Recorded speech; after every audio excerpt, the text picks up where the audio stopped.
works, but I'm just going to click the record button, and it is apparently recording now. Okay, guys. So this will be for anyone who missed out on the live chat. I'll put this video up onto the group page for the challenges.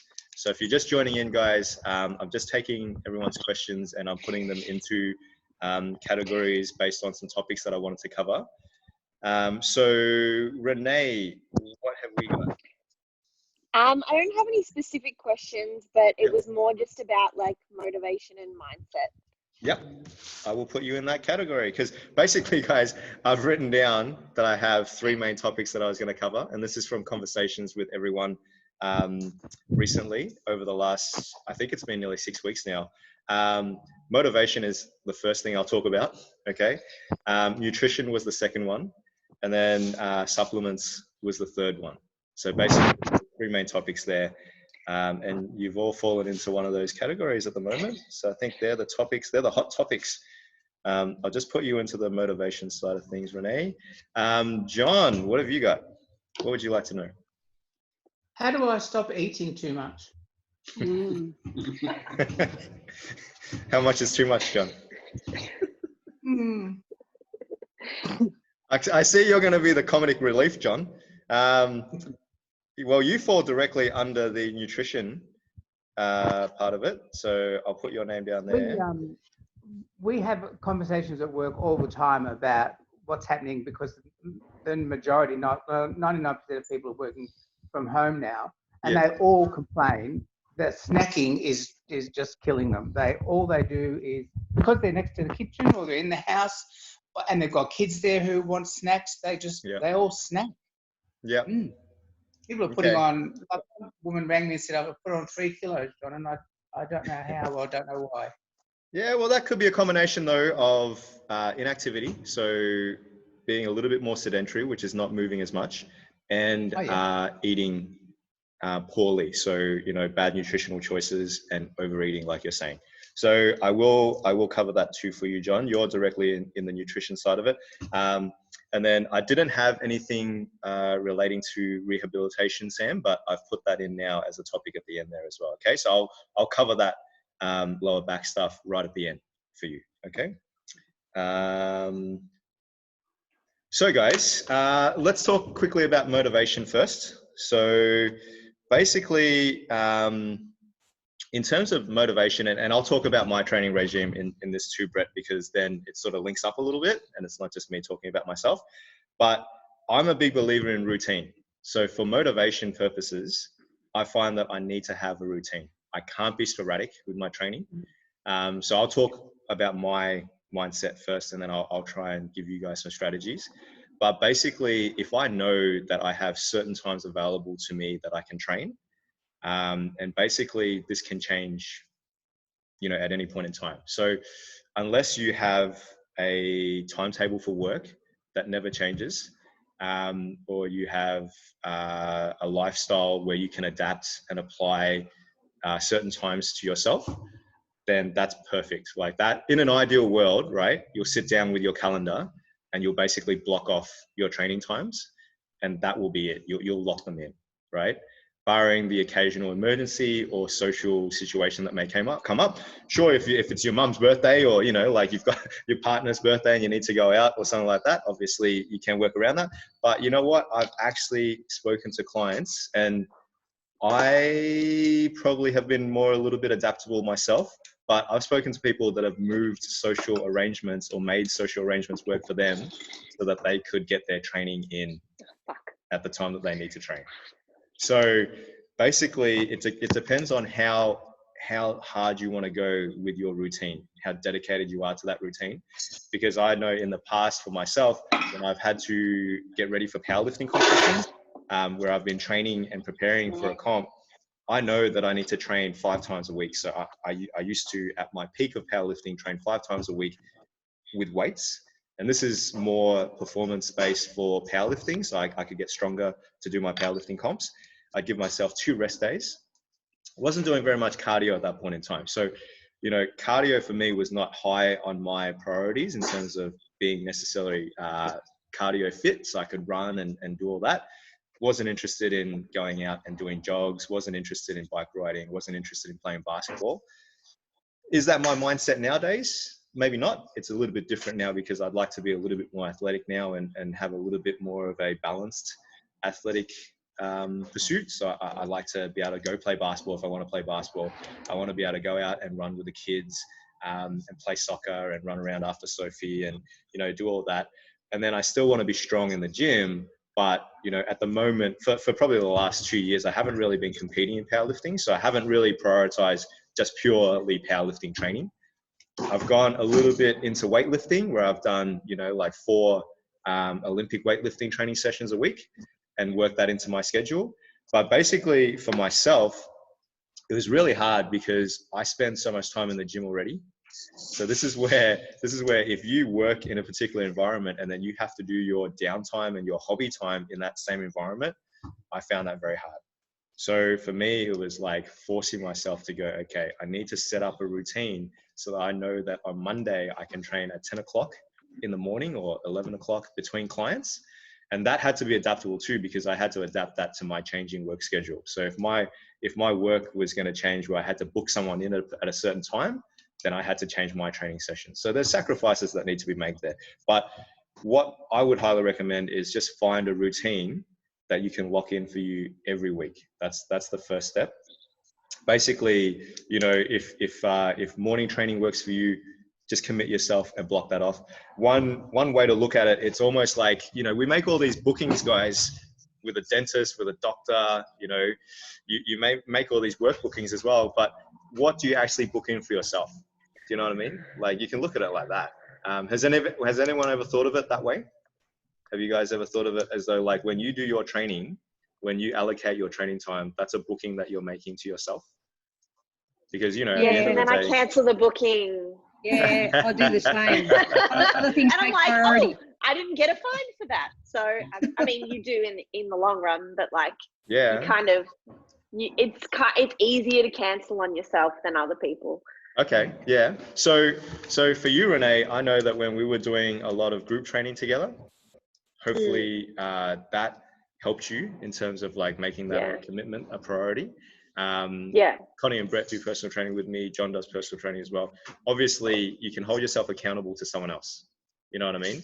Like, if you train with someone, that's perfect. If you have someone to train with, then you can. I've had many training partners over the years.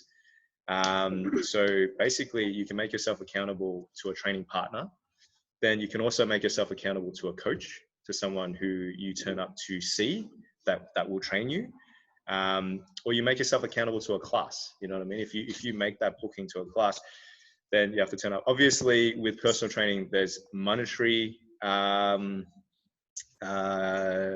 guess, when you don't make the booking, then you get consequences. That's the word I'm looking for. So basically, with a class, however, there are no monetary consequences. You come and go as you please. You turn up to the classes that you can attend. Especially now with online training, you log into the classes that you can attend. But what can you do within yourself?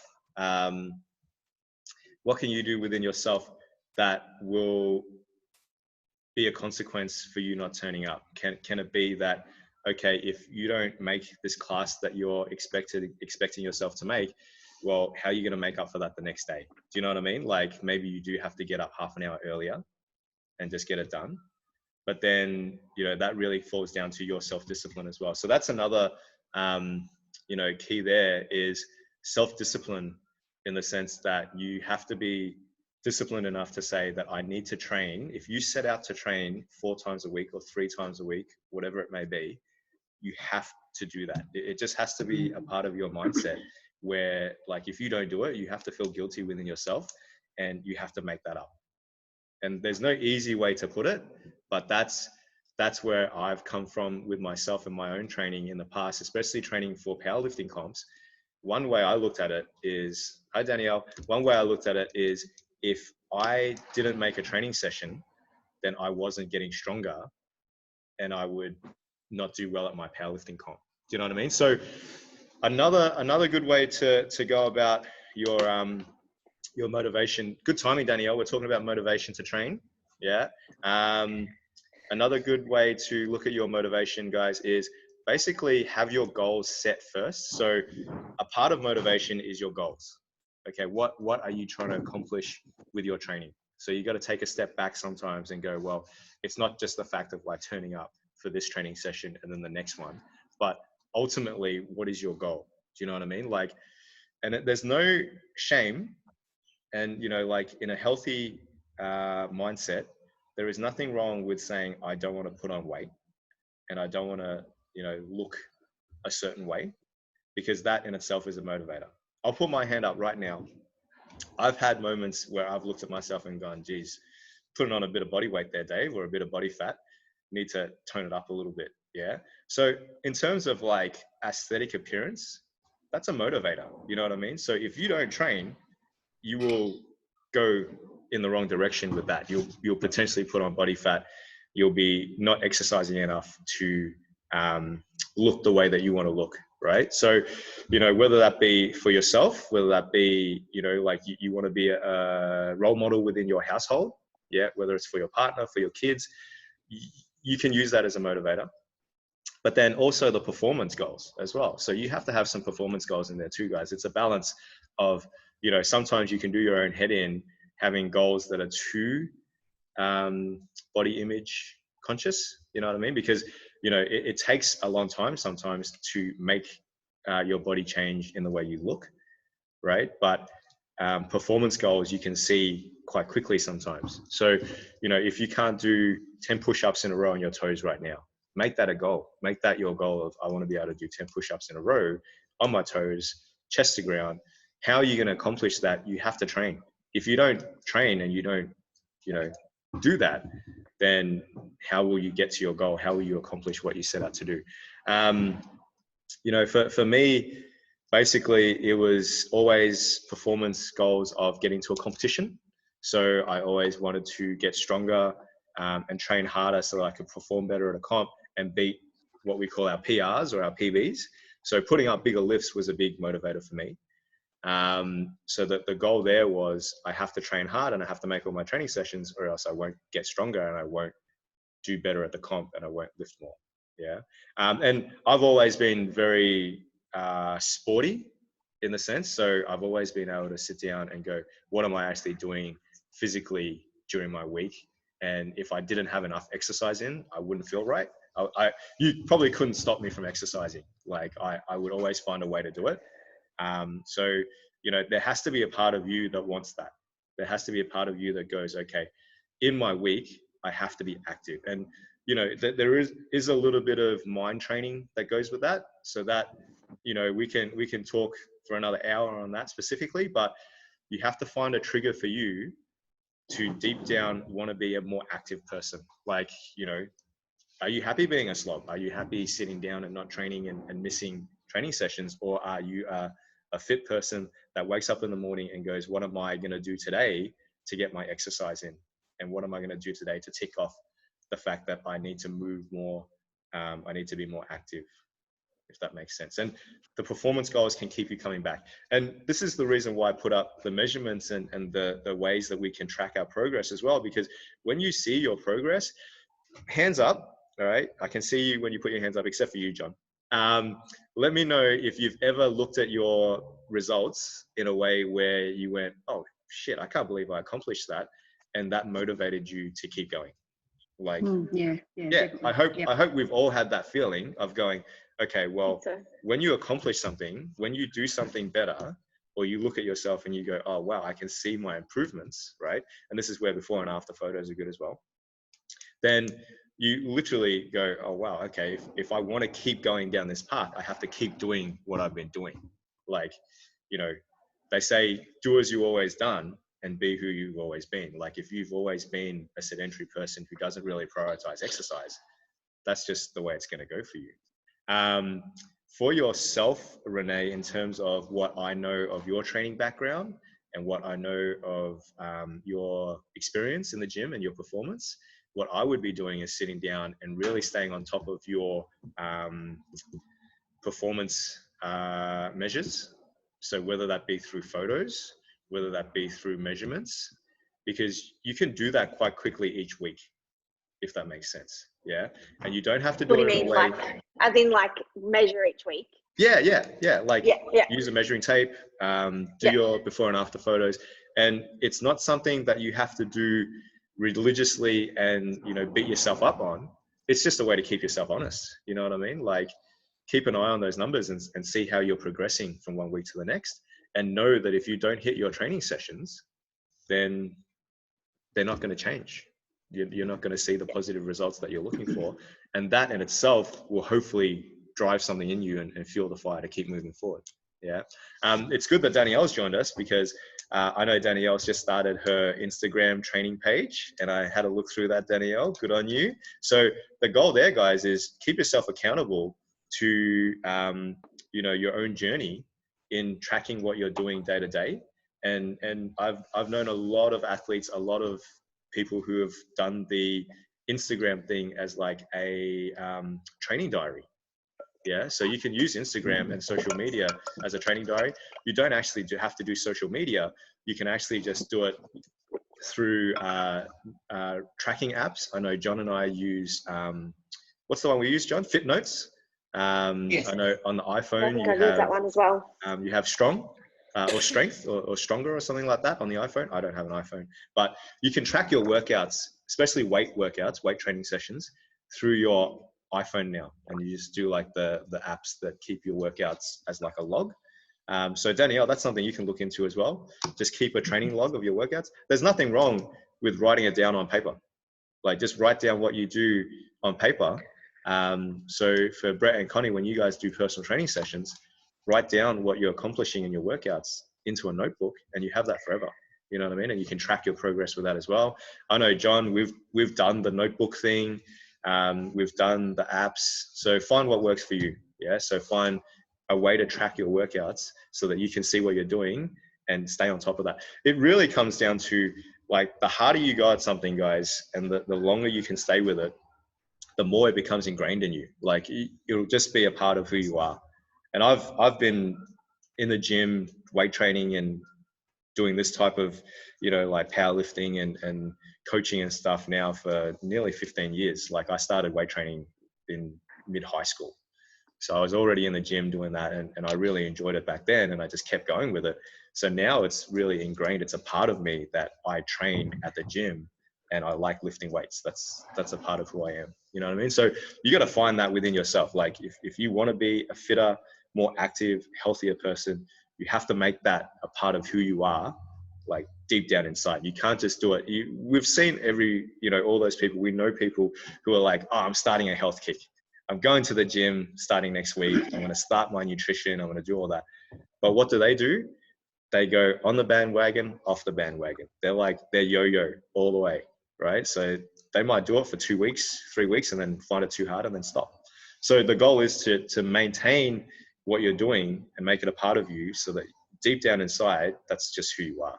You know what I mean? Danielle, did you have any specific questions with regards to motivation and stuff like that as well? I'm not specific. I probably didn't think about it very well, but no, I think the hardest thing is just not physically being around other people because when you're home on your own, it's not as motivating. Isolation is tough, and this is where we can really try and find like online training tools or online training friends that will keep us going as well. So I said before, holding yourself accountable to someone else.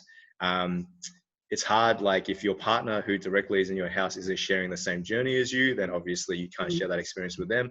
But find other fitness people that you can share it with and feed off them a little bit. Yeah. So your Instagram page, keep updating your workouts and you'll start to find people that will want to follow your journey from the gym. And then you'll hold yourself accountable to them because basically they'll see that you're working hard and you're posting your videos up and you're putting up your workouts because you're getting them done. And then within yourself, you know that if you don't do a workout, you can't put up your video. You know what I mean? So keep that going. Like obviously a daily post is good. That's a good idea. That's a good way to keep it going. And we do it for powerlifting and, you know, there's a little bit of ego involved in that. You know, social media is the realm of validation from who knows where, people that we don't even know. But basically when you do something really good, it's always nice to have people acknowledge that. And I think social media can give you that as well. Like I've done that in the past. I'll be honest with you. I've done like a big lift, PB in the gym. I filmed it, I've posted it. And when people like it, you're like, oh, wow, cool. You know, people like that because it's good. I did something good there. I did something positive. So sometimes that can be a motivator as well. And share it with your family and your friends because they should support you in that as well. So, you know, one of the main things that I had in motivation is support. Have people that are willing to support you and follow your journey and, you know, keep you accountable in the way that they can check in on you. But also if they see you doing something like eating bad, or if they see you're not training when you're supposed to be training, then they can pull you up a little bit. Yeah. Hopefully your partner can support you in your journey so that when you need to train, you can train, if that makes sense. Like keep that accountable. And if you make that, we were talking about bookings to yourself before, if you book that time in for yourself where you're like, okay, this is my time to train when I'm away from the kids, when I'm away from, you know, doing life things, and this is your time, then, you know, someone's got to watch the kids, book that in, and then you're doing that. Or set the kids up to do their thing, and then you're training. Obviously, being a parent is hard because you're always adapting to what they're doing as well. Kids are needy, man. That's, you know, that's the honest truth.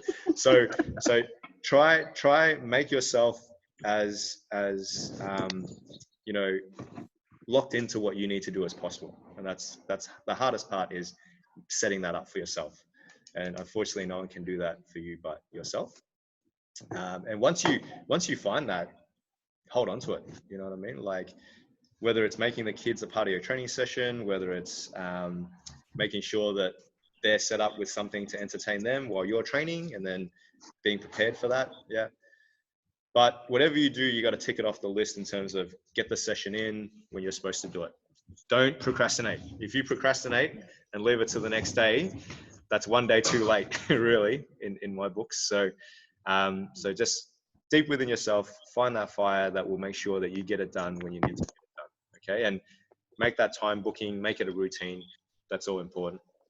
And have your training space set up appropriately, guys. Make sure that you got a training space set up so that you can transition into your workout easily. Yeah. So you don't have to go grab a mat, put it down, go grab your kettlebell, set them up, go grab your skipping rope. If you have everything set up and it's all there ready to go, and that's your training space, just like going to the gym, you can go to that training space. Okay. Might be hard if you're short for space. I'm not sure what your setup is like at home, but I know, say for example, if you're set up in the garage and everything's there ready to go, you can go to that and get straight into it. Okay. I'll move on, guys, or else we're going to run out of time. I'll cover nutrition quickly, guys. So first thing is, John asked about not eating too much. Okay. I can spend the whole day talking about nutrition, right? But first things first, if you don't have the food in your house, can't eat it. All right. So don't have it available to you. Like if you know that you're a sucker for biscuits and chocolate, don't buy it. Just don't have it in the house. Like instead of going down that aisle, spend a bit more time in the veg aisle thinking about what type of meals you're going to prep for your main meals. How do you make your husband not buy it? Daniel? Yeah. You have to put a punishment on there for him bringing it home and you being able to see it. Yeah. No. Yeah, look, at the end of the day, guys, when we're home more, there's more time to be around junk food potentially, because if it's sitting in your cupboard, it's accessible. So my first piece of advice is don't make it accessible. Like don't have it in the house at all. The second thing is like, you got to look at why you snack. You have to sit down and analyze yourself a little bit here. Why is it that you're getting away from your work desk, or you're getting off the couch and going to the pantry or going to the fridge? Are you eating because you're bored? All right. Are you eating to fill an emotional void, or are you eating because it's habit? Some people just have a habit of snacking at nighttime. Like, I don't know if you guys are in that, you can be honest and say, yep, I like to snack at nighttime. But basically you have to look at the reasons why you're eating the foods that you're not supposed to be eating, and therefore you're putting yourself over your calorie limit for the day, because that's what it comes down to, you guys. Calories in, calories out. So if you can understand everything that you eat through the day adds up to your total calories, right? So at the end of the day, if you're putting in more calories than what you need to function and live and survive, and you're not expending those calories, that's when we put on weight. Okay. And you can keep yourself honest by doing your tracking. So track your body weight week to week, track your measurements. That way you can keep yourself accountable to whether or not you are moving in the right direction. Like, you don't have to lose weight. I'm not saying that everyone needs to lose weight. Sometimes it's just about maintaining where you're at, and understanding that if we eat badly for, like 2 days straight, 3 days straight, a week, the rest of this isolation period, then you're going to go in the wrong direction, and you are going to add body fat. And that's obviously, you have to look within yourself where you're at. And not everyone asked about this whole, like overeating thing, because some of you might have really good control of your meal portions and you're not snacking badly. But if you do, we all snack at some point. It's bound to come up where, you get bored and you are going to reach for something. You may even be hungry at a time when you're not supposed to be eating. Like, 3 o'clock in the afternoon comes and we're hungry and we get a bit of an energy drop. But that's where you have to pick your food choices and not go for like a biscuit or a cookie, or not go for, like something sugary. Yeah, because at the end of the day, you have to look at the type of food that you're eating, guys, as well. So, a little bit of fruit is fine. Obviously, everything in moderation. Make sure that you have plenty of like nuts, trail mixes, that sort of stuff on hand, because you can snack on that without going overboard. Just understand how much you're eating of that as well. Like, there's a difference between eating 5 almonds to a big handful of almonds. Do you know what I mean? And it can actually be a really big difference in terms of the fat content that you're actually eating. So one thing you can do there, and this is probably where it would be more of like us working one-on-one together to look at your portion sizes and how much you're eating. But you may not realize when you eat a certain food, how much calories or how much fat or how much carbohydrates you're actually ingesting. Like, not a lot of people realize that, yeah, almonds are good for you. They do have good fats, but you eat too many almonds and that's going to blow your calories out of the water for the day, if that makes sense. So it's about eating the right amounts as well. And that's where you have to sit down and look at your daily intake. And you can track it. You can track it through MyFitnessPal.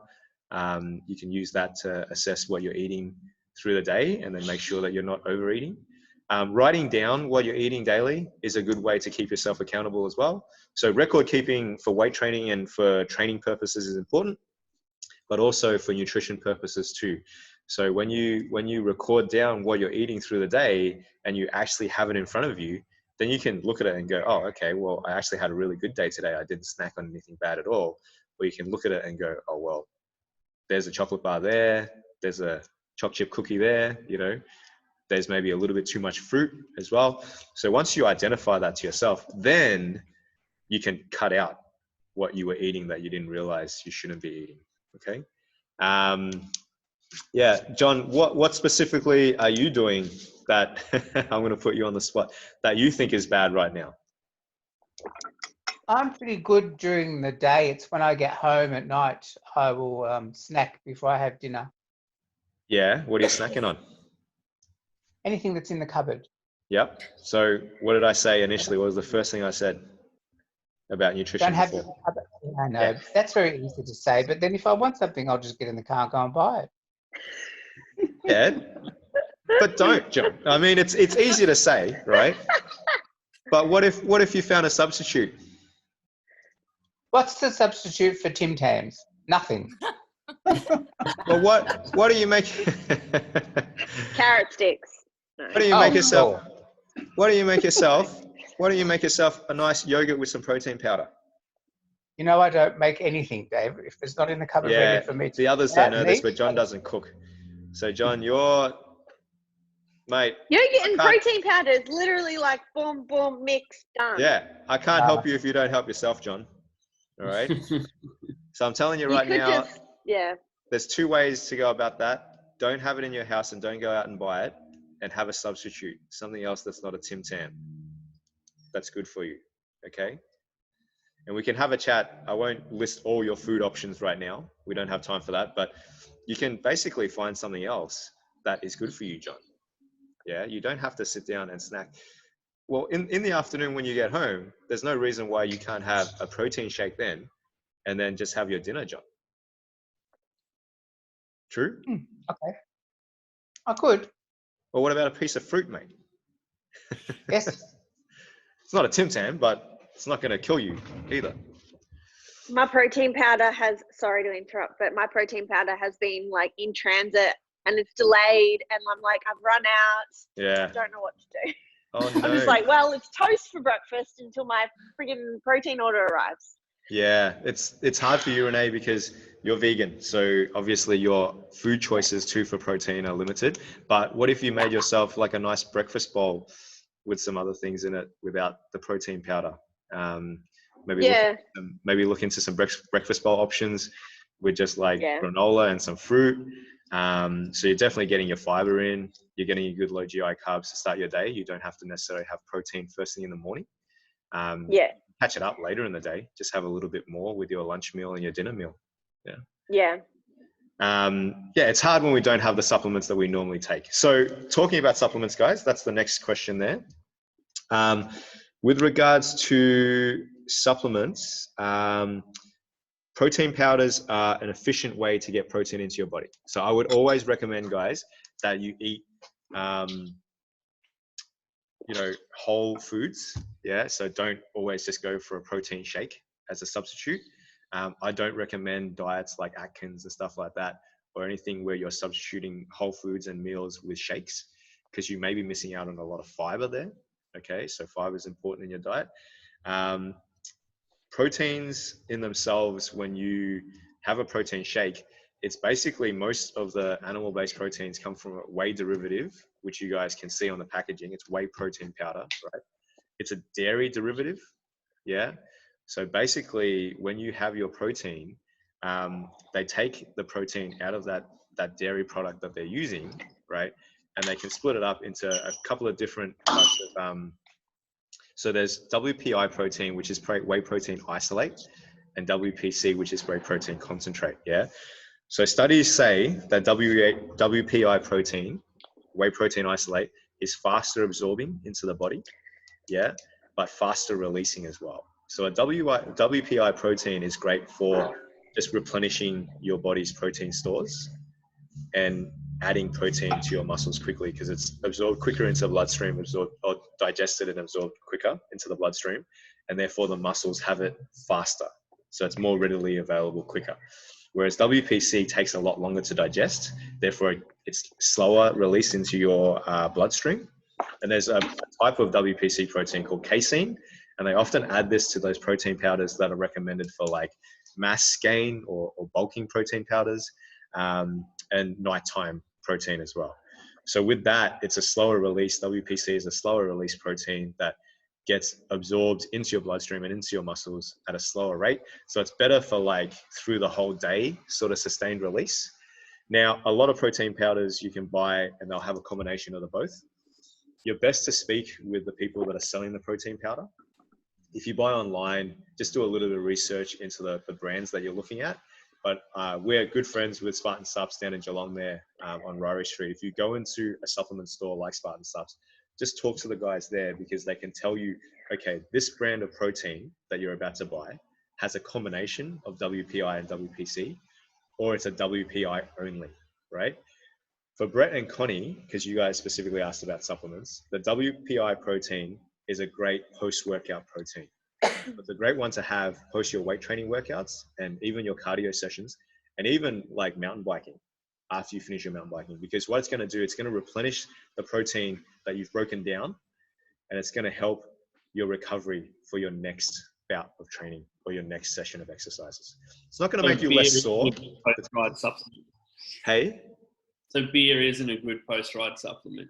No. I mean, I'll tell Daniel that as well. neither hydrating. As much as you think it's going to hydrate you, it's actually going to dehydrate you. Alcohol dehydrates you, right? And the calories that you're getting in the beer, there's no protein in there that's going to help you recover.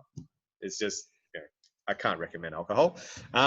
So basically your WPI is great for post-workout. If you're having a sort of intra-meal protein supplement, so if you're going to have a protein supplement as like an afternoon snack, like for you, John, just have one that's a combination of WPI and WPC, but make sure that they're not adding carbohydrates into that mix. So when you read your nutritional label of the protein powder, check what's in the protein, yeah? Because if they're adding things like dextrose, maltodextrin, any sort of carbohydrate substitute, right? When you add that in, it adds to your daily calorie intake. Yeah. So when you add in carbohydrates into your protein powder, you send the calories that you're ingesting up.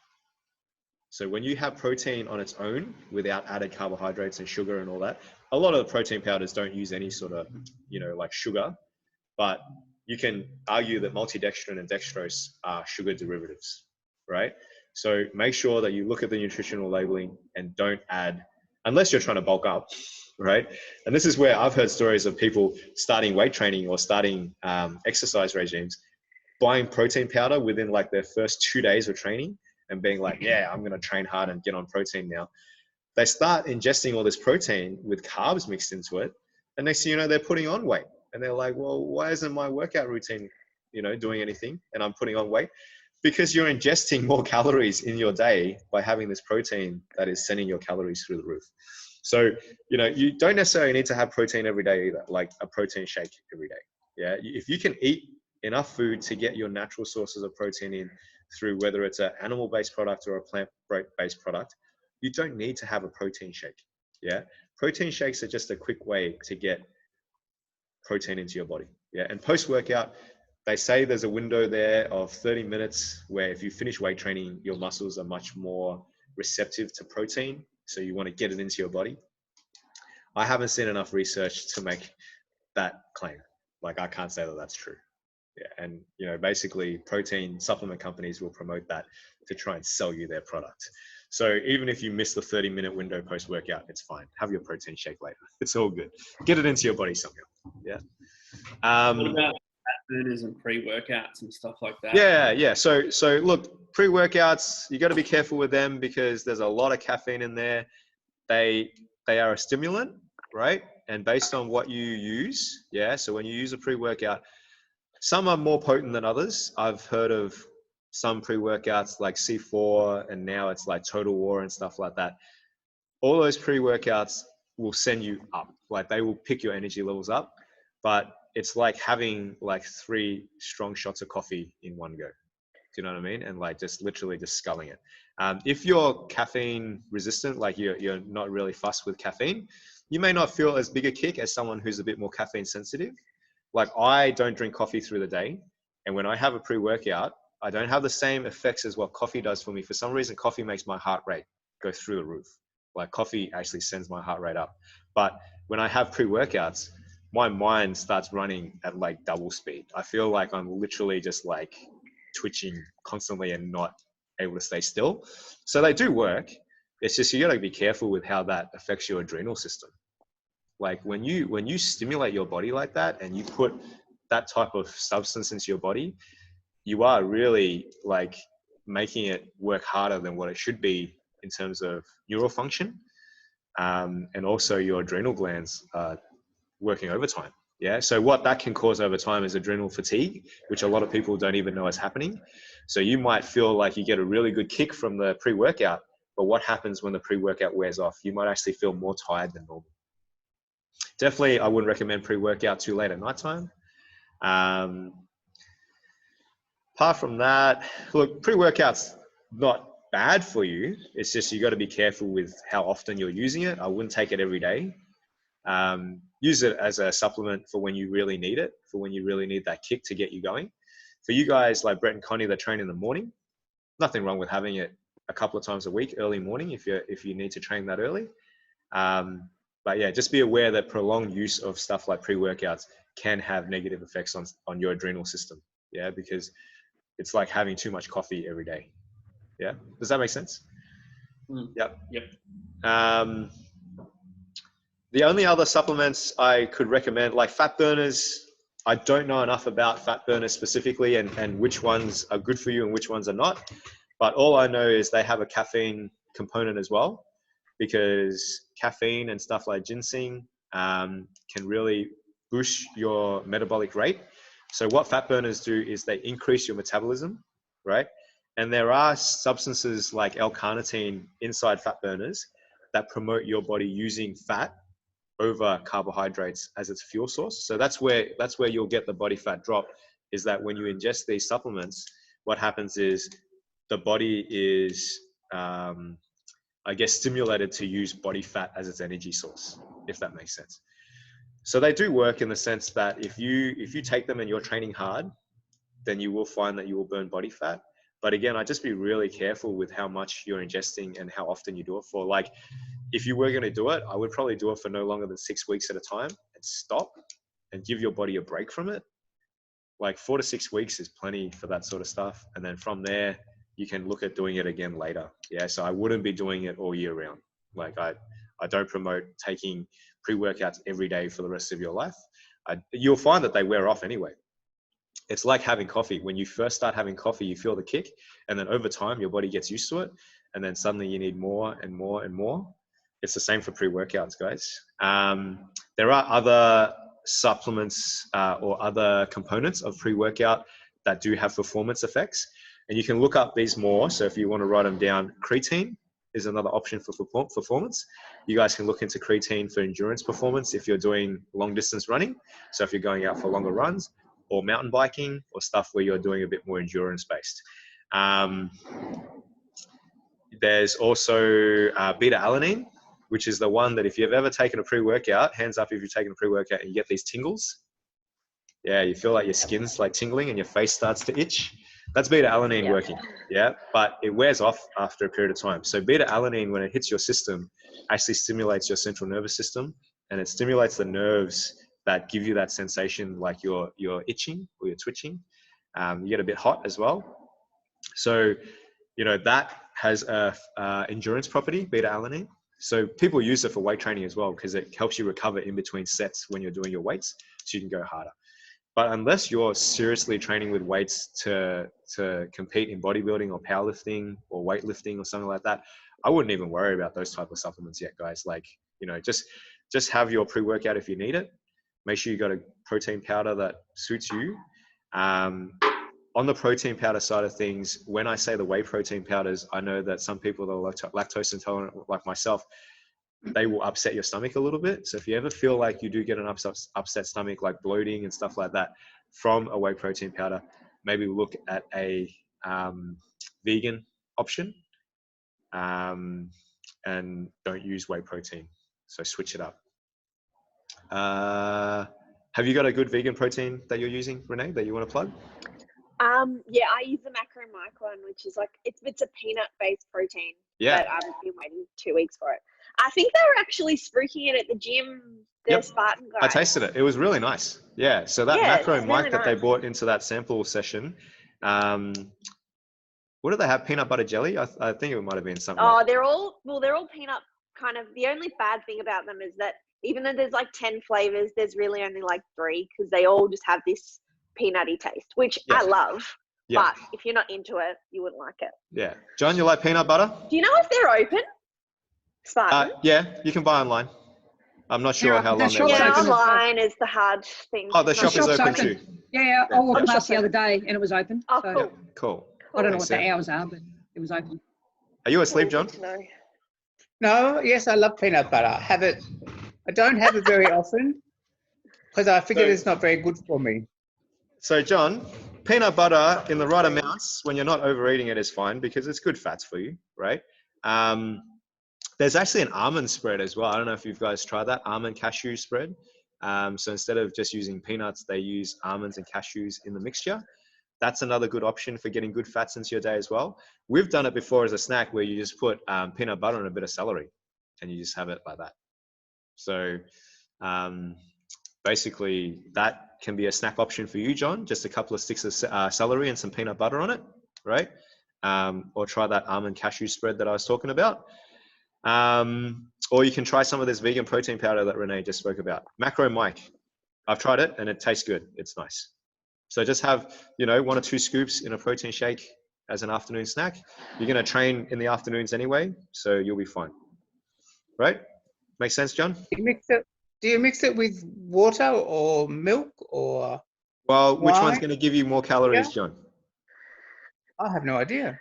Mixing it with milk is going to give you more calories. Does So if you water mix have calories? Please answer that. John, water does not have calories. Okay. Okay, cool. So mix your protein just with some water, okay? Okay. All right. Your protein shake and water. Don't use milk, especially not full cream milk. Almond milk is a good derivative or a good substitute too, guys, because almond milk is a little bit lower in calories, but still high in protein. So that's a good option for you there too. Okay. If you use almond milk, would that over? Because you know how you're saying with you eating so many almonds a day. Yeah. You had almond milk, used almond milk for most things. Would that also put you over then as well? It depends on how much you're ingesting. Like if you're not eating almonds and you're just having almond milk, you'll be fine. Like if you're going to have a little bit of It's like 2% milk, almonds. yeah, if you're going to have a little bit with your coffee or something like that, you'll be fine. With your coffee, with your cereal, in your protein shake. I just wouldn't have maybe 3-4 servings of it a day. I just limit yourself to 1 or 2 servings. If you've ever had almond milk, it's actually quite watery. Like it's not a creamy type of milk. It's actually quite watery. So, other than that, guys, supplement-wise, BCAAs is another option if you want to look into branched chain amino acids. They come in a supplement where you can have it during your workout as well, and they do taste quite nice. But having BCAAs can keep you going if you tend to get the energy drops while you're training. Branched chain amino acids are just the fundamental molecules of protein. So when you have a BCAA supplement, instead of drinking a protein powder where your body has to digest it and break it down into the amino acids that make up the proteins, you can just use a BCAA supplement, right? So that in itself is good for during workout because it goes straight into your bloodstream and goes straight to your muscles to help with your recovery and to prevent muscular breakdown. And they're very low in calories as well. So you can look at BCAAs and have that as during your workout, or have it as a post workout as part of your post workout supplementation. The only other thing we can quickly talk about, guys, is the rehabilitation side of things. Okay, so I know for a fact that John and I have worked through some lower back issues for him. Renee, we've had some issues in the past with, your lower back and other things while you're powerlifting. So, and for yourself, I would always make sure that you do a good stretch before and after your training sessions. So maybe do some specific stretching before you start your training sessions with us. The knees from side to side is a really good one. Knees to chest is a really good one. The spread eagle stretch, because it stretches out, anything that stretches out your hamstrings and your glutes will take pressure off your lower back. Okay. Do you foam roll? No. Okay. I would definitely invest I've got a foam roller, but I don't do it. Oh, okay. I've never used it. You've got the tools there. Start using it. Someone gave me one and went, "This will be good for you." And I went, "Okay." And I put it in the cupboard and never used it. Is it because you don't know how to use it? Like you don't know the positions? Yeah. Okay. Yeah, I don't know how to use it. What I would recommend, Sam, because I know a lot of these other guys are already using foam rollers and stuff like that. Maybe we can do a one-on-one Zoom session with just me and you, and we can do it as a session where I show you the foam rolling techniques. So you'll watch me do it because we can see both each other. So I'll do the exercise and you follow me. Yeah. Do you reckon that will be beneficial for you? Yeah, that'd be good. Cool. Yep. So message me after this. We'll PM and then we'll try and sort that out for you. So using the foam roller. So for all of you guys, in terms of your recovery, using the foam roller and self-massaging is important, right? Stretching and doing that consistently is important, okay? Because making sure that your body stays loose and limber and that you're not stiffening up so that you can function properly will help you reduce pain that you experience, yeah? We feel the most pain sometimes in our lower backs, in our shoulders, because our posture and our muscles are tight. And when that happens, you get pulled out of your normal alignment and where your body should be. So that's where chiropractors come in. That's where physios come in, and massage therapists, because they can undo that. They can actually manipulate your body and give you exercises to undo all that bad posture and stiffening up and tightness. Yeah. But you can help yourself. There's plenty of tools. So foam rolling, massage balls, going to get a massage, stretching, active stretching with a band as well, where you're not just like holding the stretch, but you're moving through certain ranges of movement. Maybe I can do a whole video on that and post it on the challenges page anyway. But we've got a tool. When you come back to the gym, Sam, I'll show you. We've got a tool at the gym that's a massage gun. Have you ever seen one of those? Oh, yeah. Yeah, you showed me in the boot camp. Yep. Yeah, so the Theraguns are more popular now because you can buy them made for massage. But honestly, you can make your own with a jigsaw. So just get the jigsaw skin, battery, and then I can show you how to make an attachment, or you can buy the attachments online. And basically, you can make your own massage gun. They're a bit loud, the jigsaws. They're a bit loud, but you will get a lot of relief from that. Yeah, so I think all of you guys can benefit from having that as a massage and recovery tool. So if you have a jigsaw lying around at home, preferably cordless, it's easy. Like if you go on eBay and type in massage gun bits or attachments, right? Okay. It'll come up. They look weird and funky, but it'll come up. And your partner's probably going to be like, what are they and why are you buying them? But just when you get them, I can show you how to use them properly. Yeah, there's pointy ones. There's ones that are a bit round. There's a snake bit like that, which is good for your spine because it runs up and down the side of your spine and it can massage all through your lower back. You'll be surprised, Sam, what happens when you release your piriformis, which is a muscle deep inside your hip and your glute. When you release your piriformis with good stretching and good foam rolling massage, also your hamstrings, and what we call your spinal erector muscles, which run down the side of your lower back. Okay. All those muscles there. Now, the other option is to strength train in a way where we make your core and your lower back stronger so that you never experience any lower back injuries. And you can speak to John. John, do you confirm that weight training is good for your lower back? Yeah, it's the best thing I did, really. Yep, 100%. And I agree. I told John from day one, he came to me with a bad lower back. I said, John, we need to get you stronger so that your lower back doesn't hurt anymore. Renee's situation has been a bit different. She's had more performance-related injuries where her lower back's hurt her in a way where, you know, we've been pushing hard at training. We may have put her into positions where her body wasn't ready for that position that day under that sort of load. Over time, overuse injuries appear as well because our body's never perfectly balanced. And this is something for everyone who's doing weight training. You have to keep on top of that, guys. So when you feel like your body's out of alignment and something starts to play up, you have to get on top of it as early as possible because it will have a domino effect down the chain and it will catch up with you at some point in time. So whether you seek professional advice, someone can help you with that, or you just start self-treating and try and hopefully the problem will sort itself out. Don't inject disinfectant into your body. Did you guys see that? That's ridiculous. Anyway, I can't even. Pray for the States. Pray for America. It's their own fault. They voted him in. All right, guys, we're going to finish up there. If you have any more questions on the topics we covered today, PM me and we can talk in more detail about it because then I can talk to you specifically, okay? I tried to keep it pretty broad. We went way over time, guys, but hopefully you all got something out of that. Yeah? Yeah, no. Thank you. Yeah, cool. Thank you. No worries, guys. I'm gonna go do my measurements now. Yeah, do it. Because when you have those records, you can go back to them and say, well, am I doing the right thing? And if you see your measurements changing and them improving, that will motivate you too, Renee. Yeah. Do your photos as well. Yeah. Yeah. Okay. Good Thanks, job, guys. I will see you at your next training session. Enjoy the rest of your day. Yep.